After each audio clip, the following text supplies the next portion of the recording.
आज हम पढ़ेंगे बहुल आवेशों के बीच अर्थात अध्यारोपण का सिद्धांत। बहुल आवेश का मतलब बहुत सारे आवेश। यदि किसी निकाय में बहुत सारे आवेश हो तो उन आवेशों के कारण किसी एक आवेश पर कितना वैद्युत बल लगेगा इसकी गणना करनी है हमको। माना कोई निकाय है जिसमें Q1, Q2, Q3 Qn आवेश है। इन आवेशों के कारण Q1 पर कितना वैद्युत बल लगेगा इसकी गणना हमको करनी है। इसके पहले हम अध्यारोपण का सिद्धांत जानें। यदि किसी निकाय में अनेक आवेश हों तो उनमें से किसी एक आवेश पर लगने वाला वैद्युत बल उस निकाय के अन्य आवेशों द्वारा उस आवेश पर लगने वाले वैद्युत बलों के सदिश योग के बराबर होता है। इसे अध्यारोपण सिद्धांत कहते हैं। माना अब हम क्या देखते हैं कि इस Q1 आवेश से जो भी आवेश इस निकाय में हैं उनकी स्थिति सदिश क्या है। तो हमने मान लिया कि Q1 से Q3 के बीच एक सदिश R13 यूनिट वेक्टर, Q1 से Q2 के बीच R12 vector unit vector, Q2 से Q1 के पर लगने वाला बल F12 है, Q3 से Q1 पर लगने वाला बल F13 है और Qn से Q1 पे लगने वाला बल F1n। अब इस प्रकार आवेश Q2 के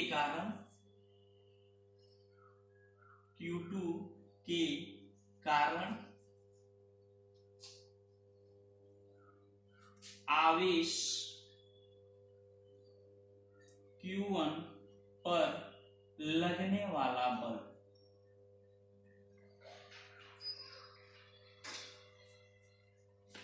वैद्युत कूलाम के नियम से हम वैद्युत बल पढ़े थे। F12 equals to 1/4πε0 Q1 Q2 R12 square into R12 इकाई R21। चूंकि R21 यहाँ क्यों रहेगा, क्योंकि दूसरे सदिश से प्रथम सदिश के बीच R21 की वैल्यू जो होती है वो R2 माइनस R1।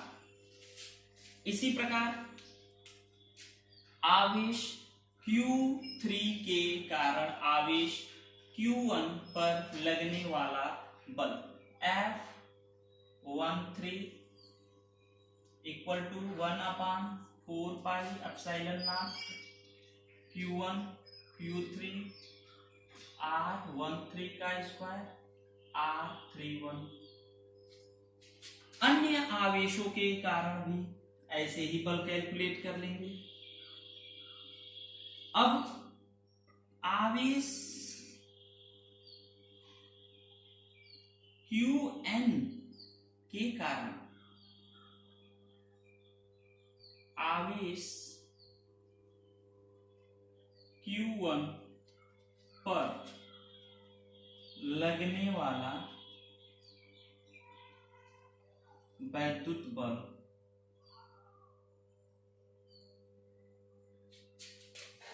F1n से डिनोट किया 1/4πε0 Q1 Qn R1n का स्क्वायर इंटू Rn1। अब अध्यारोपण के सिद्धांत से सभी बलों के सदिश योग। अध्यारोपण के सिद्धांत से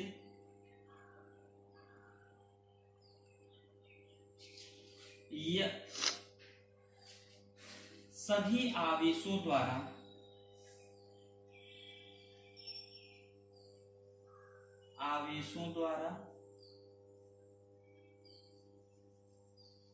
Q1 पर लगने वाला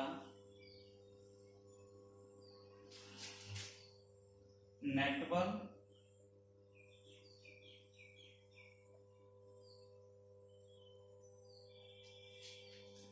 F इक्वल टू F1 से डिनोट करते हैं, F1 equal to F12 plus F13 plus dot dot dot F1n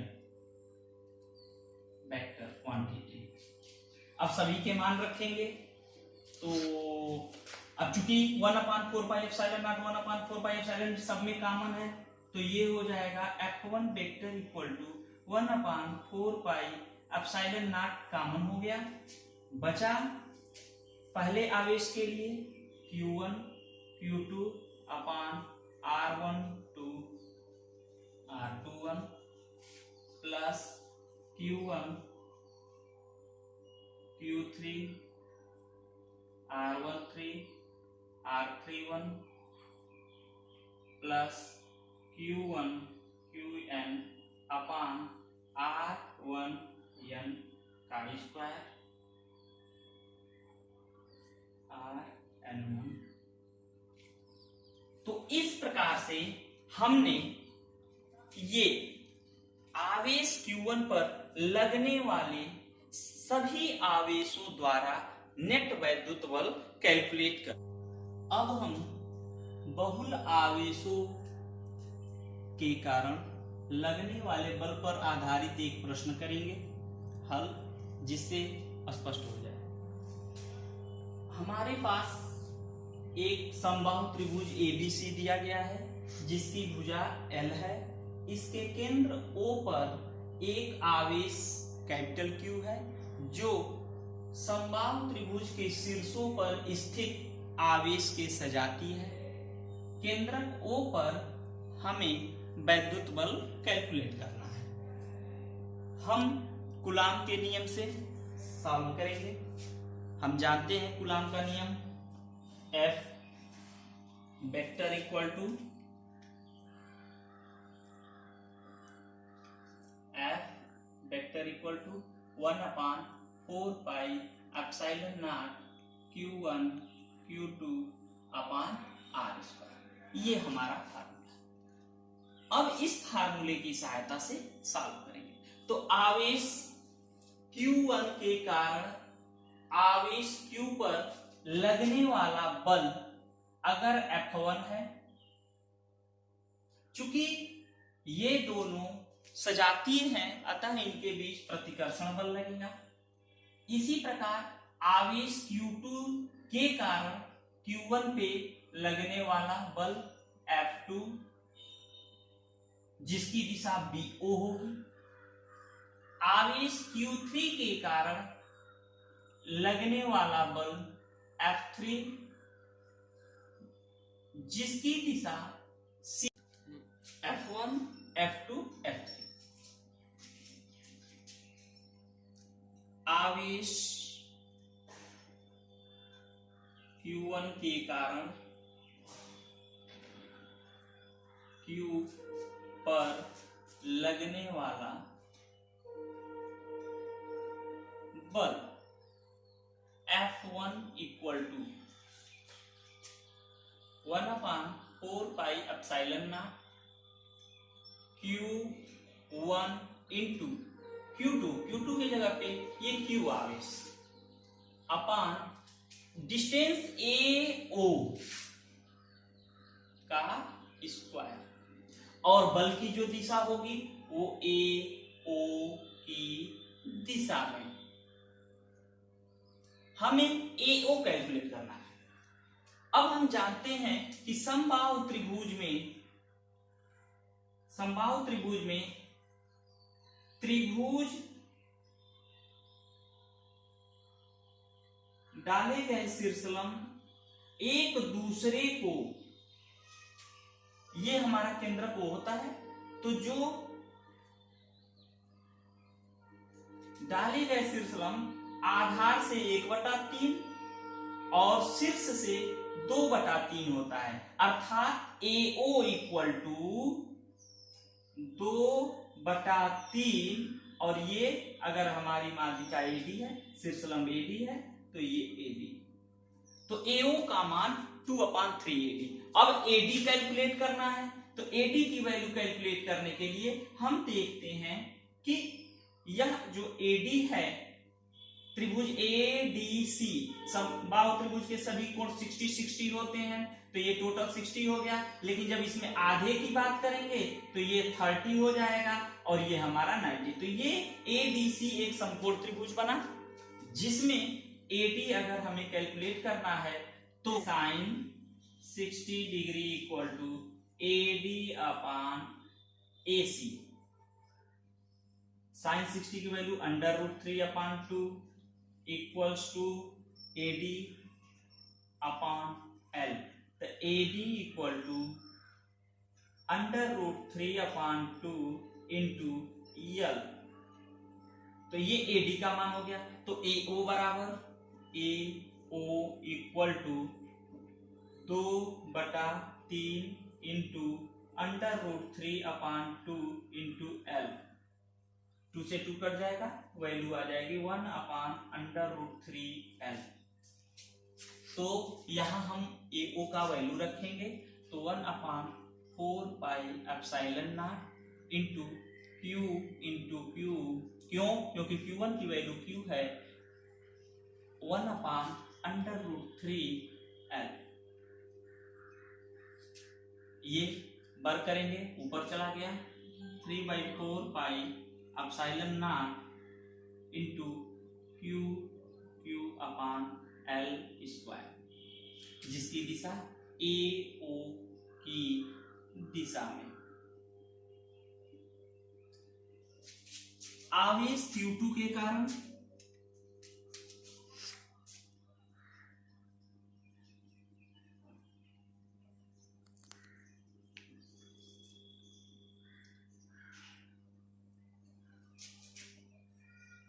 Q पर लगने वाला बल F2 इक्वल टू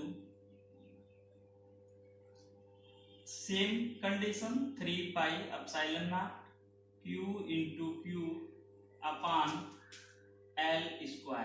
यहां हम ध्यान दें कि जो यहां डिस्टेंस BO है, तो AO BO OC तीनों इक्वल है, तो हम यहां लिख भी सकते हैं AO equal to BO equal to CO equal to 1/√3l। तो वही मान रखा। तो हमने देखा कि जितना F1 की वैल्यू है उतना ही F2 की वैल्यू। हाँ, दिशा इसकी जो है वो BO की दिशा में। इसी प्रकार आवेश Q3 के कारण आवेश Q पर लगने वाला बल F3 इक्वल्स टू 3/4πε0 Q/L²। इसमें डायरेक्शन होगा CO की दिशा। अब हम ये देखते हैं कि केंद्र O पर नेट बल कितना लगा। तो यहां हम ये पाते हैं कि F3 और F2 समांतर चतुर्भुज के नियम से अगर हम इनका सम करें तो ये एक समांतर चतुर्भुज नियम लगा। तो सदिशों के समांतर चतुर्भुज योग के नियम से F2 और F3 का परिणामी F' अगर है तब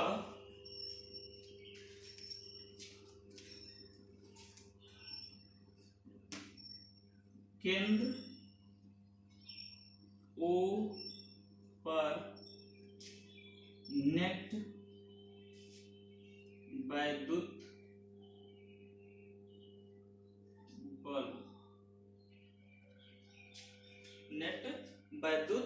बल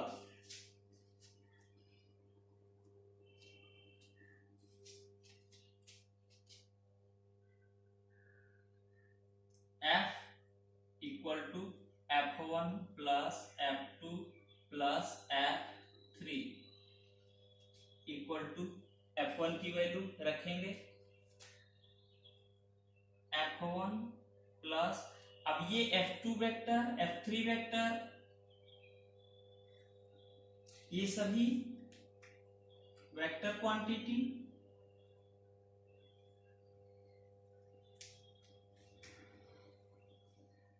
तो F2 और F3 का जो योग होगा ये हो जाएगा F डैश वेक्टर,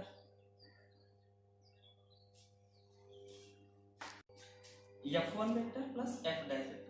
अब जो F डैश वेक्टर की जो वैल्यू है वो F3 और F2 का परिणामी है, जिसकी दिशा O से A की ओर होगी, जिसका मान 1 इसका 3/4 पाई epsilon not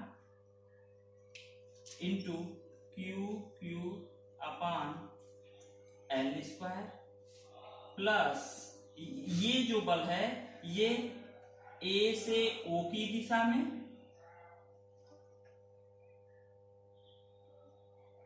plus F dash vector की वैल्यू उतना ही 3/4 पाई epsilon not into Q upon L square into ये जो डायरेक्शन होगा ओ ए की दिशा में।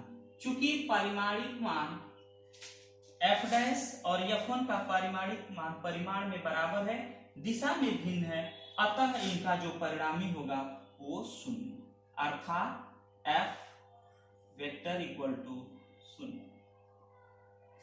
ये हमारा आंसर हो जाएगा।